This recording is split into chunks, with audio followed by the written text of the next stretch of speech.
नमस्कार विद्यार्थी मित्रांनो, SRPF भरतीची तयारी करताय तर मग हा व्हिडिओ खास तुमच्यासाठी। या व्हिडिओमध्ये आपण बघणार आहोत SRPF च्या पेपरसाठी गणिताचे टॉप 20 प्रश्न। यापैकी 4 ते 5 प्रश्न तुम्हाला डायरेक्ट एक्झाम मध्ये बघायला मिळतील। सर्व प्रश्न तुम्हाला अगदी शॉर्ट ट्रिकने आणि सोप्या पद्धतीने समजावून सांगणार। त्यामुळे हा व्हिडिओ जर तुम्हाला आवडला तर नक्की तुमच्या मित्रांना शेअर करा। त्यामुळे कुठलाही वेळ वाया न जाऊ देता सुरू करूया आजचा व्हिडिओ। बघूया पहिला प्रश्न। पहिला प्रश्न लसावी मसावीवर बऱ्याचदा पोलीस भरतीच्या एक्झाम मध्ये हमखास विचारला जातो। काय दिलं आपल्याला?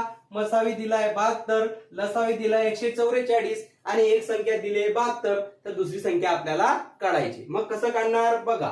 तुम्हाला याचा एक फॉर्म्युला माहिती आहे, दोन संख्यांचा गुणाकार हा काय असतो? मसावी आणि लसावी यांच्या गुणाकारा एवढा असतो, बरोबर। म्हणजेच काय करावं लागेल आपल्याला? या दोघांचा गुणाकार करावा लागेल 72 गुणिला 144 आणि त्याला भागीला ही जी संख्या दिली असेल ती भागीला करा, दुसरी संख्या ऑटोमॅटिक येऊन जाईल। याला भागीला काय करतो मी? 72, बरोबर। मग हा 72 गेला 72 गेला, मग दुसरी संख्या काय असेल? 144। सिंपल। बघूया पुढचं एक्झाम्पल। तर बघूया पुढचा प्रश्न, तो सुद्धा आपल्याला लसावीवर विचारलंय। काय विचारलंय? एका फुलाच्या करंडीमध्ये काही फुलं आहे, त्या फुलांचे प्रत्येकी 30, 40 किंवा 50 फुलांचा एक हार बनवला असता प्रत्येकदा 5 फुले उरतात, तर करंडीत कमीत कमी किती फुलं असतील? असा प्रश्न आपल्याला विचारलाय। कमीत कमी फुलं विचारले म्हणजेच काय काढावं लागेल आपल्याला? लसावी। जेव्हा ही कमीत कमी असेल तेव्हा काढावा लागतो आपल्याला लसावी। कोणाचा काढावा लागेल आपल्याला? 30, 40 आणि 50, बरोबर। याचा लसावी काढणं एकदम इझी आहे बरं। कसं बघा, 3, 4, 5 हे काय आहेत? 3 आणि 5 कोणती संख्या आहे? मूळ संख्या। सरळ सरळ त्यांचा गुणाकार होतो, म्हणजेच काय असेल बघा आता? 3, 4 आणि 5 यांचा गुणाकार करू, किती झाले हे? 4 पंचे 20 आणि 20 त्रिक 60, बरोबर। आणि हा एक 0 आहे म्हणून काय झालं? 600। 600 आला त्यांचा लसावी, बरोबर। लसावी 600 आला। मग आता प्रत्येकदा किती फुलं उरतायत? 5। मग याच्यामधून फक्त 5 वजा करा। 600 मधून 5 केल्यानंतर 595 असेल आपलं उत्तर। सिंपल। बघूया पुढचं एक्झाम्पल।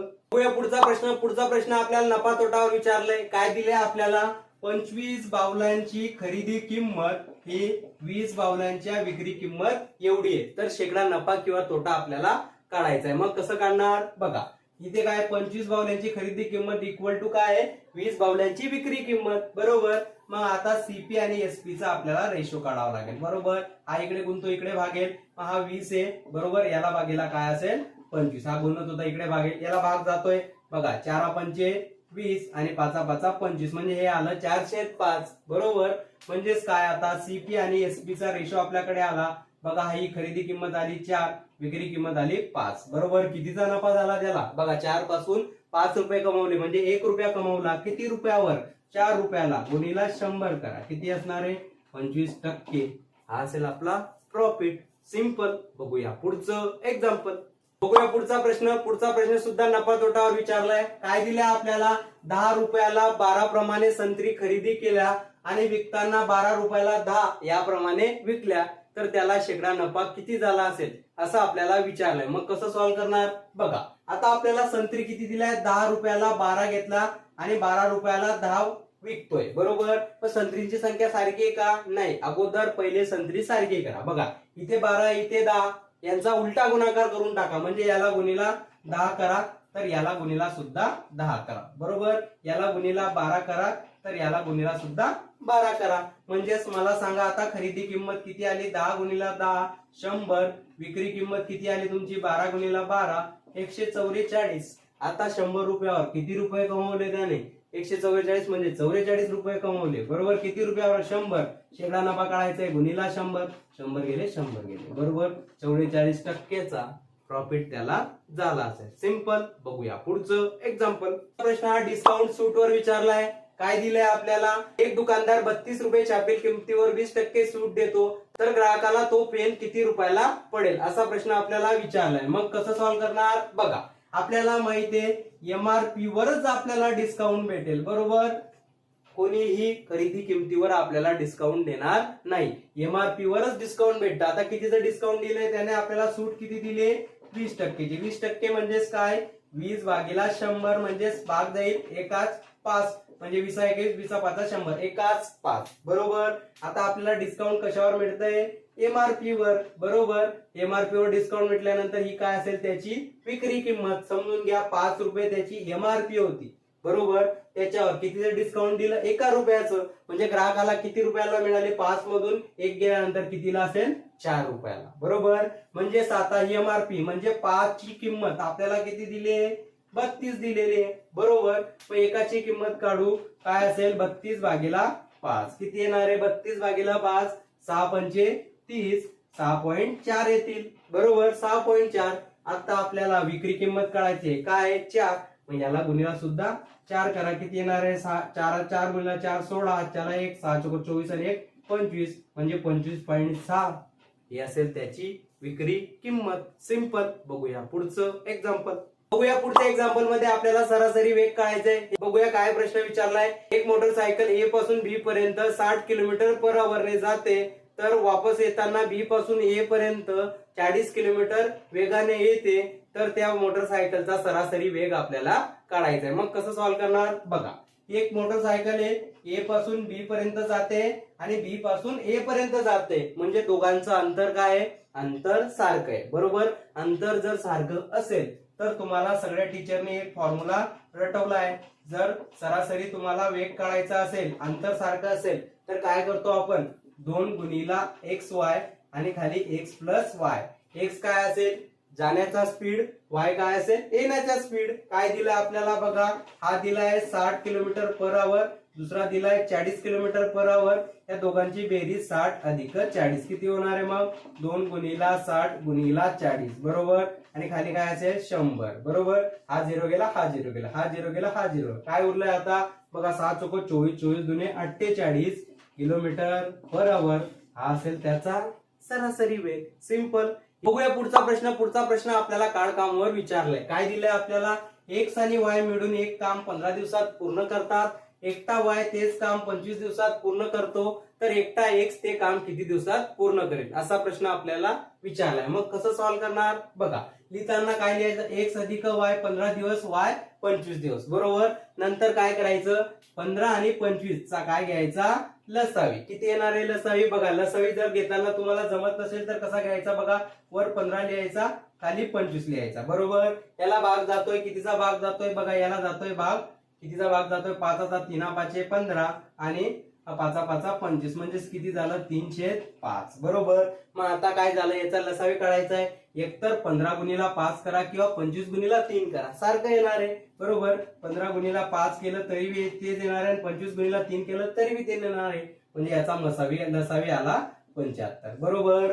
नंतर त्यांची आता कार्यक्षमता काढायची. कशी काढणार? या 75 ला 15 ने भागायचं. 15 ला 75 ने भागितलं 15 5 75 आणि 75 ला 25 ने भागल्यानंतर वायची कार्यक्षमता निघेल. 75 भागिले 25 म्हणजे 3 बरोबर.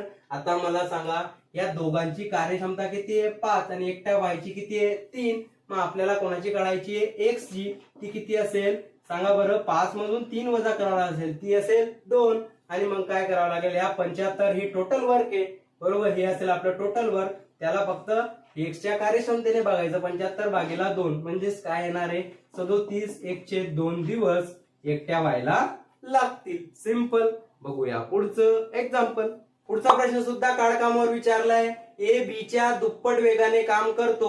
एकटा बी ते काम 50 दिवसात पूर्ण करतो तर दोघं मिळून ते काम किती दिवसात पूर्ण करतील? असा प्रश्न आपल्याला विचारलाय. मग कसं काढणार? बघा. याच्यामध्ये काय म्हणतोय तो? ए हा बी च्या दुप्पट बरोबर. बी च्या दुप्पट म्हणजे इथे 2 आणि इथे बी असेल बरोबर. म्हणजेच काय करावं लागेल? आता आपल्याला याच्या कार्यक्षमताचा रेशो काढावा लागेल, गुणोत्तर काढावा लागेल. बघा. हा बी इकडे गुणतोय बरोबर. इकडे भागेल म्हणजे ए भागीला बी किती असणार आहे? 2 आणि काही नसलं त्याच्या खाली काय असतो? 1 बरोबर. आता आपल्याला काय काढावं लागेल? टोटल वर्क, पूर्ण काम. टोटल वर्क कसं काढणार? बघा. टोटल वर्क काढण्यासाठी बघा आता बी काय करतोय? ते काम 50 दिवसात पूर्ण करतोय. पण टोटल वर्क काढताना काय करायचं? 50 हो आणि त्याची कार्यक्षमता काय? 1. याला गुणिला 1 करा म्हणजेच किती येणार आहे? 50 येणार आहे. आता बघा. आता काय म्हणतोय? दोघं मिळून. बघा. दोघं मिळून म्हणजे दोघांची कार्यक्षमता करावं लागेल. दोघांची कार्यक्षमता काय? 2 अधिक 1 बरोबर. म्हणजेच काय असेल? 50 भागीला 3 दिवस दोघं मिळून काम करण्यासाठी लागतील. सिंपल. अशा सर्व शॉर्ट टिकले मॅथ शिकण्यासाठी जेपी मॅथचा लाईक शेअर सबस्क्राइब जरूर करा आणि हा व्हिडिओ जर तुम्हाला आवडला असेल तर नक्की तुमच्या मित्रांना शेअर करा. बघूया पुढचं एक्झाम्पल. आता बघूया पुढचा प्रश्न. पुढच्या प्रश्नामध्ये काय विचारलंय आपल्याला, एका शेतात शेंगा काढण्याचं काम 15 स्त्रिया 8 दिवसात पूर्ण करतात, तर तेच काम 6 दिवसात पूर्ण करण्यासाठी किती स्त्रिया कामावर असाव्या, असा प्रश्न आपल्याला विचारलाय. मग कसं सॉल्व्ह करणार बघा. हा प्रश्न तुम्हाला प्रत्येक एक्झाम मध्ये बघायला मिळेल. एमपीएससीचा तर हा खास प्रश्न आहे. एमपीएससीच्या कोणत्या परीक्षेमध्ये अशा टाईपचा प्रश्न विचारला जातो. कसा असतो तो प्रश्न बघा.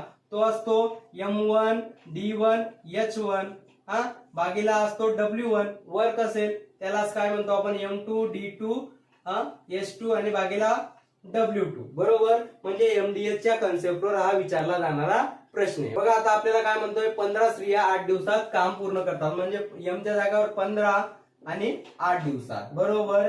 तेच काम म्हणजे 6 दिवसात पूर्ण होण्यासाठी किती स्त्रिया लागतील, म्हणजे मी त्याला M म्हणतो बरोबर. मग आता मला सांगा, आता हा 6 इकडे गुणतोय तर इकडे भागेल 15 गुणिला 8 आणि भागीला 6 बरोबर. म्हणजेच किती येणार आहे बघा. 15 गुणिला 8 येतील 120, 120 भागीला 6 म्हणजेच किती येतील 20 स्त्रिया कामावर असायला पाहिजे. सिंपल. बघूया पुढचं एक्झाम्पल. बघा पुढचा प्रश्न सुद्धा एमडीएस च्या कन्सेप्टवर विचारलाय. काय दिलंय आपल्याला, 24 मजूर 8 तास काम करून 14 दिवसात एक काम पूर्ण करतात.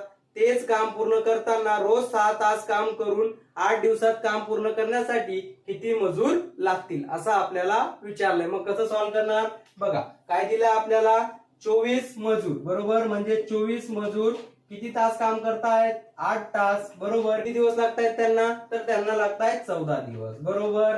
नंतर काय म्हणतोय तो पुढे, 6 तास काम करून म्हणजेच काय किती लागणार आहेत आपल्याला, इथे M घेतो. किती तास काम करतायत ते 6 तास आणि 8 दिवसात काम पूर्ण होण्यासाठी आपल्याला किती मजूर लागतील बरोबर. म्हणजे ह्या M ची किंमत आपल्याला काढायची. मग कसं काढणार बघा. हा 8 गेला 8 गेला बरोबर. याला भाग जातोय 6 1 6, 6 चोक 24 बरोबर. म्हणजेच काय 4 गुणिला 14 इक्वल टू M म्हणजे मजूर किती लागतील, 4 गुणिला 14 किती असणार आहे, 56 मजूर कामावर लागतील. तेव्हा ते काम 8 दिवसात पूर्ण होईल. सिंपल. बघूया पुढचं एक्झाम्पल. आता बघूया पुढचा प्रश्न. याच्यामध्ये आपल्याला थोडासा वेगळा टाईप दिलाय. काय दिलाय आपल्याला, 18 पुरुष एक काम 40 दिवसात पूर्ण करतात. जर 2 पुरुष 3 स्त्रियांनी एवढं काम करत असतील तर 12 स्त्रिया ते काम किती दिवसात पूर्ण करतील, असा प्रश्न आपल्याला विचारलाय. मग कसं सॉल्व्ह करणार बघा. यासाठी सुरुवातीला आपल्याला टोटल वर्क दिलंय. काय दिलंय टोटल, काय म्हणतोय आपल्याला बघा. पहिली लाईन वाचा. काय दिलंय आपल्याला, 18 पुरुष किती दिवसात काम पूर्ण करताय, 40 दिवसात. म्हणजे 18 यांची कार्यक्षमता माहित नाही, हे गुणिला 40 हे असेल आपलं टोटल वर्क बरोबर. अजून काय म्हणतोय, 2 पुरुष 3 स्त्रिया बरोबर काम करतात. म्हणजे 2 पुरुष इक्वल टू 3 स्त्रिया बरोबर. म्हणजे आपल्याला कार्यक्षमता काढता येईल बघा. हा F इकडे गुणतोय ते इकडे भागेल बरोबर. आणि हा 3 हा 2 गुणत होता इकडे भागेल बरोबर. म्हणजेच काय, पुरुषाची कार्यक्षमता आली 3, स्त्रियाची आली 2 बरोबर. मग आता टोटल वर्क काढू. टोटल वर्क मध्ये बघा, आता टोटल वर्क कसं निघेल आपलं, टोटल वर्क पूर्ण काम कसं निघेल, जिथे M आहे तिथे काय टाकावं लागेल आपल्याला 3 बरोबर. म्हणजेच काय असेल, 18 गुणिला 3 गुणिला 40 हे असेल टोटल वर्क बरोबर. आता काय म्हणतोय तो पुढे, काय म्हणतोय 12 स्त्रिया ते काम किती दिवसात पूर्ण करतील बरोबर. मग मला सांगा आता स्त्रिया किती आहे, आता 12 बरोबर. स्त्रियांची कार्यक्षमता काय आहे 2, म्हणजे गुणिला इथे 2 करावं लागेल. हे कॅल्क्युलेशन करू आणि आपला आन्सर काढू. मग आता किती जणांचा भाग जाणार आहे बघा. याला भाग गेला, हे झाले तुमचे 20 बरोबर. हे किती जाईल, 3 1 3, 3 चोक 12. याला भाग जातोय अजून 4 पंचे 20. म्हणजे काय उरलंय फक्त 18 गुणिला 5, 90 दिवसात 12 स्त्रिया ते काम पूर्ण करतील. सिंपल. बघूया पुढचं एक्झाम्पल. हा प्रश्न आपल्याला गुणोत्तर आणि प्रमाणावर विचारलाय. 75 सेकंदाचं 15 मिनिटाशी आपल्याला गुणोत्तर काढायचंय. मग कसं सॉल्व्ह करणार बघा. आपल्याला काय दिलंय, 75 सेकंद दिलंय आणि कोणाशी काढायचंय, 15 मिनिटाशी बरोबर. 15 मिनिटाशी गुणोत्तर काढायचंय. मला सांगा, जेव्हाही गुणोत्तर काढू तेव्हा आपल्याला हे जे युनिट असतं बरोबर ते सारखं पाहिजे. इकडे सेकंद असेल तर इकडे पण सेकंद पाहिजे, इकडे मिनिट असेल तर इकडे पण मिनिट, तेव्हाच आपण गुणोत्तर काढू शकतो. मग मला सांगा आता इथे काय आहे 75 बरोबर. हे काय आहे सेकंद बरोबर. मग याचं गुणोत्तर काढायचंय आता 15 बरोबर. याला कशामध्ये घेऊन जातो आपण आता सेकंदामध्ये. आपल्या सगळ्यांना माहिती आहे 1 मिनिट म्हणजे 7 सेकंद, 15 मिनिट म्हणजे 15 गुणिला 60 सेकंद. बरोबर, युनिट सारखं झालं. आता आपल्याला गुणोत्तर काढता येईल. बघा कितीचा भाग जाईल याला, बघा 75 आहे. बरोबर, इकडे काय 15 आणि 60 आहे. बरोबर, याला भाग जातोय 15 1 15, 15 5 75. बरोबर, याला परत भाग जातोय 5 1 5 आणि 12 पंचे 60. म्हणजे इकडे उरला 1 आणि इकडे असेल 12. 1/12 असेल आपलं उत्तर. सिंपल. बघूया पुढचं एक्झाम्पल. बघूया पुढचा प्रश्न. आपल्याला सरासरीवर विचारलंय. 3 व्यक्तीची सरासरी आपल्याला 60 दिले आणि त्याचं गुणोत्तर दिलंय आपल्याला 2 3 4. तर सर्वात वयस्कर आणि लहान मधला फरक आपल्याला काढायचा आहे. मग कसं काढणार बघा. आता आपल्याला सरासरी दिले, किती व्यक्तींची दिले, 3 व्यक्तींची. किती दिले 60. मग या 3 व्यक्तींची बेरीज आपल्याला काढावी लागेल. कशी काढणार आपण, जो असेल सरासरी 60, किती व्यक्ती आता 3 गुणिला 3 करा, किती झाले आता हे 180. बरोबर, बेरीज झाली 180. बरोबर, आता त्यांचं प्रमाण दिलं आपल्याला 2 3 आणि 4. बरोबर, म्हणजे ह्या तिघांची जर बेरीज केली तर ती किती भरायला पाहिजे 180. करा मग याची बेरीज. 2 आणि 3 5 5 आणि 4 9. म्हणजे या 9 ची किंमत किती दिली 180. नेहमी एका रेशोची किंमत काढायची. किती असेल एका रेशोची 180 भागीला 9 किती येणार आहे 20. बरोबर, एका रेशोची किंमत आली 20.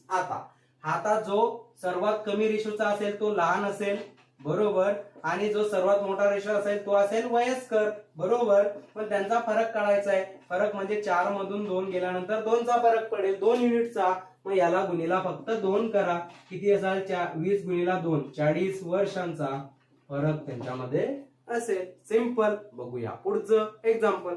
आता बघूया पोलीस भरतीचा आवडता टॉपिक म्हणजे वय. वयावर 1-2 प्रश्न आपल्याला विचारला जातो. आता बघा पहिला प्रश्न काय दिलाय आपल्याला. आईचे आजचे वय मुलीच्या वयाच्या 3 पट आहे. 10 वर्षांनंतर आईचे वय मुलीच्या दुप्पट असेल तर तिचे आजचे वय आपल्याला काढायचे. मग कसं सॉल्व्ह करणार बघा.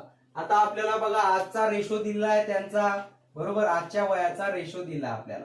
काय दिलंय आजच्या वयाचा, आई आणि समजून घ्या ही मुलगी आहे. बरोबर, किती आहे बघा, आई 3 पट तर मुलगी 1. बरोबर, नेहमी मोठ्या व्यक्तीचा वयाच्या खाली मोठा रेशो असेल. बरोबर, नंतर काय म्हणतोय 10 वर्षानंतर. म्हणजे 10 वर्षानंतर काय होईल त्यांच्या वयाचा रेशो काय होईल दुप्पट होईल. म्हणजे आई दुप्पट आणि मुलगी 1. बरोबर, हे सॉल्व्ह करताना बघा मी तुम्हाला लढाई कन्सेप्ट सांगतो. सुरुवातीला तिरकस गुणाकार करायचा. जो गुणाकार मोठा असेल त्याच्यामधून लहान गुणाकार वजा करायचा. जसं 3 गुणिला 1 म्हणजे 3 मायनस 2 गुणिला 1 म्हणजे 2. बरोबर, नंतर बघा इथे 10 वर्षे दोघं ठिकाणी सारखं असेल. बघा इथे 10 लिहायचं आणि खालच्यांची डायरेक्ट वजाबाकी करायची. बरोबर, म्हणजेच 2 मधून 1 जातील. बरोबर, म्हणजेच 3 मधून 2 गेले. एका रेशोची किंमत आली 10. 2 मायनस 1 म्हणजेच फक्त 10.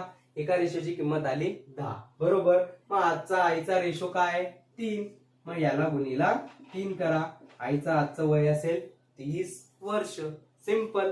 बघूया पुढचं एक्झाम्पल. पुढचं एक्झाम्पल सुद्धा वयावर विचारलंय. काय दिलंय आपल्याला 10 वर्षापूर्वी अनिल आणि सुनील यांचं वयाचं गुणोत्तर होतं 1:7.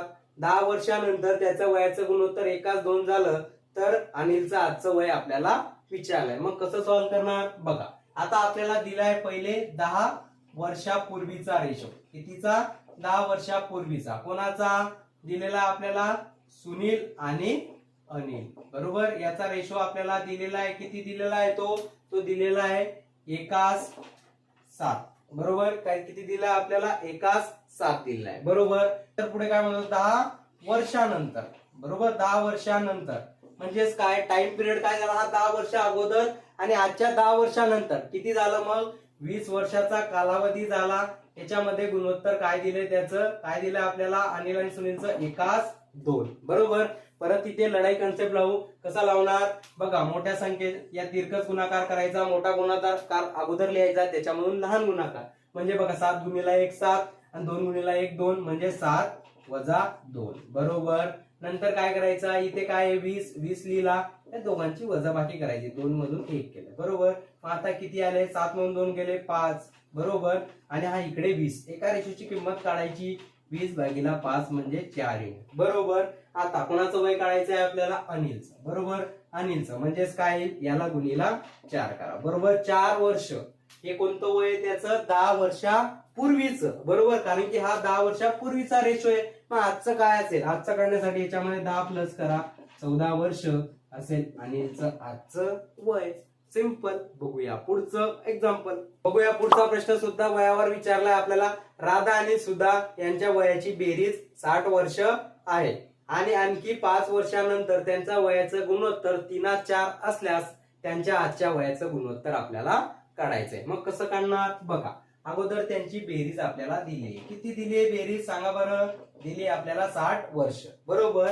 नंतर राधा आणि सुधा, बरोबर, यांचा 5 वर्षानंतरचा काय दिलाय, 5 वर्षानंतरचा रेशो दिलाय, गुणोत्तर दिलाय. किती दिलंय, 3:4. कोणतं, 5 वर्षानंतर. मला सांगा आता ही काय बेरीज 5 वर्षा अगोदरची, 5 वर्षानंतर म्हणजे दोघं 5-5 वाढतील, म्हणजे दोघं 5-5 म्हणजे 2 जण आहेत तर किती वाढतील, बेरीज मध्ये 10 वाढतील, म्हणजे बेरीज आता काय होईल 70. कोणती, 5 वर्षानंतरची, बरोबर. मग यांची बेरीज किती होणार आहे 7. या 7चीच किंमत किती दिली आता 70. 5 वर्षानंतरची बेरीज. मग एका रेशोची किंमत काढू, किती असणार आहे 70/7 म्हणजे 10, बरोबर. मग आता राधाचं 5 वर्षानंतरचं वय, याला गुणीला 10 करा, याला बी गुणीला 10. किती असेल इकडे, सुधा 40 आणि राधा असेल 30, बरोबर. पण हे काय त्यांचं 5 वर्षानंतरचं आजचं विचारलंय, बरोबर. याच्यामधून 5 वजा करावं लागेल, म्हणजे 30 मधून 5 गेल्यानंतर राधाचं वय असेल तुमचं 25, बरोबर, आणि सुधाचं असेल 35, बरोबर. याचं गुणोत्तर काढू. 5चा भाग जातोय, कितीचा, 5 25 आणि 7 25, बरोबर. म्हणजे 5 आणि 7 असेल त्यांचं आजच्या वयाचं गुणोत्तर. सिंपल. बघूया पुढचं एक्झाम्पल. बघूया पुढचा प्रश्न. काय दिलंय आपल्याला, 7 संख्यांची सरासरी आपल्याला 19 दिली.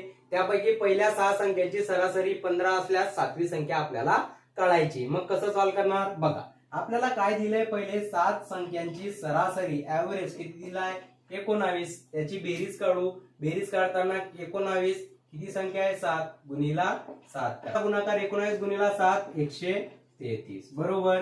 नंतर काय म्हणतोय तो, पहिल्या 6 संख्यांची सरासरी किती दिली आपल्याला 15, बरोबर. मग 15 गुणीला 6 याची बेरीज किती होईल, 15 गुणीला 6 यांची बेरीज होईल 90. आपल्याला 7वी संख्या काढायची. सरळ सरळ वजाबाकी करा. 133 मधून 90 गेल्यानंतर किती उरणार आहे 43. ही असेल तुमची 7वी संख्या. सिंपल. बघूया पुढचं एक्झाम्पल. बघूया पुढचा प्रश्न. पुढचा प्रश्न आपल्याला संभाव्यतेवर विचारलाय. 52 पत्त्याच्या कॅट मधून एक पत्ता काढला असता तो पत्ता संख्येचं कार्ड असण्याची आपल्याला संभाव्यता काढायची. मग कसं काढणार बघा. संभाव्यता काय असते, संभाव्यतेचा तुम्ही एक फॉर्म्युला लक्षात घ्या. संभाव्यता काय असतं आपल्याला बघा, जेवढे घटक दिले असतात त्याच्यामधले इलेमेंट भागीला नमुना अवकाश मधील इलेमेंट, बरोबर. आता इथे नमुना अवकाश किती असेल, बरोबर. 52 पत्त्यामधून एक पत्ता काढला म्हणजे नमुना अवकाश झाला 52, बरोबर. 52 चॉईस आहेत आपल्याला. आता संख्येचे कार्ड काय म्हणतोय तो, घटना काय म्हणतोय, संख्येचे कार्ड, बरोबर. आता मला सांगा, पत्ते सगळ्यांनी बघितलं असेल, त्याच्यामध्ये संख्या असलेले कार्ड कोणते असतं बघा. असतो दुरी, तिरी, चौका, पंजा, छक्का, सत्ता, अठ्ठा, नववा आणि दस्ता. किती असतात टोटल, तर टोटल असतात 9, बरोबर. हे एका कलरचे असतात. असे किती कलर असतात टोटल 4 कलर असतात. मग याला गुणीला 4 करा, किती झाले 36, बरोबर. मग आपल्याला संभाव्यता काढायची. कशी काढणार, याच्यामधले इलेमेंट किती झाले आता 36 आणि त्याला भागीला 52 करा. कितीचा भाग जातो याला बघा, याला भाग जातोय 4चा. 9 चौक 36 आणि 13 चौक 52 म्हणजे 9/13 असेल तुमचं उत्तर. सिंपल. बघूया पुढचं एक्झाम्पल. पुढचा प्रश्न. 2 पासे टाकले असतात, दोन्ही पासांवर समान अंक असण्याची संभाव्यता आपल्याला काढायची. मग कसं सॉल्व्ह करणार, सुरुवातीला बघा जेव्हाही संभाव्यता असतं पहिले नमुना अवकाशचा विचार करायचा, बरोबर. म्हणजे नंबर ऑफ एस मधले इलेमेंट. आता इथे 2 पासे टाकले, बरोबर.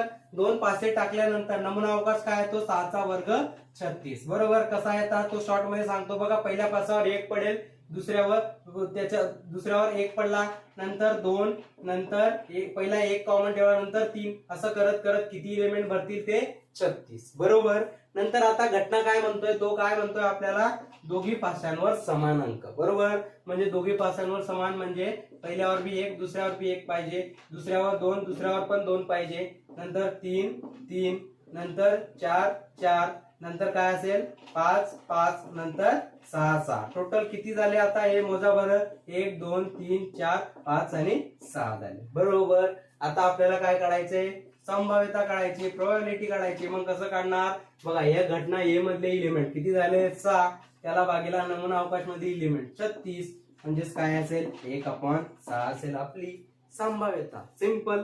बघूया पुढचं एक्झाम्पल. बघूया आजच्या व्हिडिओ मधला शेवटचा प्रश्न.